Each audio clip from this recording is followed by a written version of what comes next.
மலைகளின் இளவரசி என்று வர்ணிக்கப்படும் கொடைக்கானலில் குளு குளு சீசன் களை கட்ட தொடங்கியுள்ளது.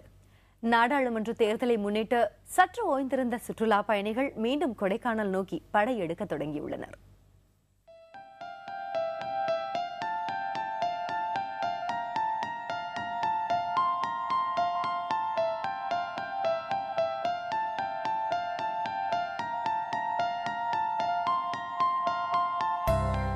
தமிழகத்தின் மிகச்சிறந்த சுற்றுலா தலங்களில் ஒன்று கொடைக்கானல். கடல் மட்டத்திலிருந்து 2133 மீட்டர் உயரத்தில் மேற்கு தொடர்ச்சி மலையின் மீது அமைந்துள்ள இயற்கை எழில் கொஞ்சும் இந்த நகரம் சுற்றுலா பயணிகளை வெகுவாக ஈர்த்து வருகிறது.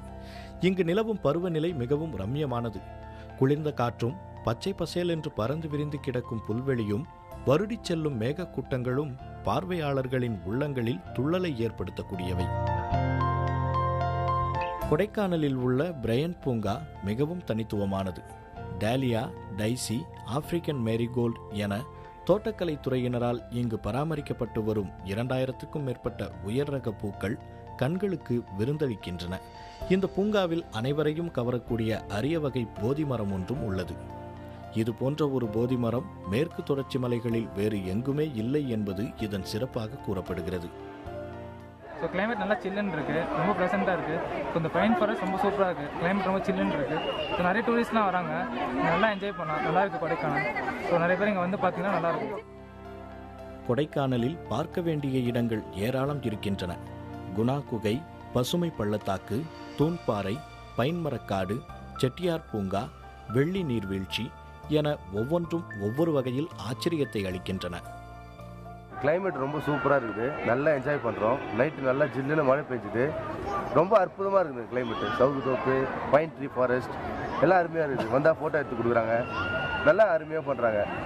ரொம்ப சந்தோஷமாக இருக்குது மனசுக்கு. கொடைக்கானலின் மற்றொரு சிறப்பு இங்குள்ள படகு குழாம். அந்தி சாயும் வேளையில் இங்குள்ள ஏரியில் படகு சவாரி செய்வதை இளம் தம்பதிகள் பெரிதும் விரும்புகின்றனர். கொடைக்கானல் சுற்றுலா வந்திருக்கேன், ரொம்ப ஜாலியாக இருக்குது, நல்லா பார்க்கறதுக்கு நல்லா இன்ட்ரெஸ்டாக இருக்குது. இந்த வெயிலில் ரொம்ப சூப்பராக இருக்குது. மாவட்ட தலைநகரான திண்டுக்கல்லில் இருந்து 100 கிலோமீட்டர் தொலைவில் உள்ளது கொடைக்கானல். திண்டுக்கல், மதுரை, பழனி, வத்தலகுண்டு உள்ளிட்ட நகரங்களிலிருந்தும் கொடைக்கானலுக்கு பேருந்துகள் இயக்கப்படுகின்றன. தனியார் வாகனங்களும் இங்கு கிடைக்கும். கொடைக்கானலில் தங்குவதற்கு தமிழக அரசின் ஓட்டல் தமிழ்நாடு உள்ளது. அது மட்டுமின்றி தனியார் சுற்றுலா விடுதிகளும் ஏராளம் உள்ளன.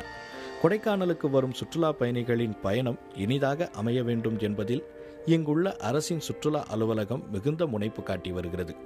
புதிதாக வருபவர்கள் முதலில் இந்த அலுவலகத்திற்கு சென்று தேவையான தகவல்களை பெற்றுக்கொள்வது நலம் பயக்கும். சர்வதேச அளவில் சுற்றுலா பயணிகளை ஈர்த்து வரும் கொடைக்கானல் குழந்தைகள் முதல் பெரியவர்கள் வரை அனைவரையும் குதூகலப்படுத்தக்கூடியது என்பதில் சந்தேகமில்லை. புதிய தலைமுறைக்காக செய்தியாளர் வீரமணிகண்டனுடன் சுரேஷ்குமார்.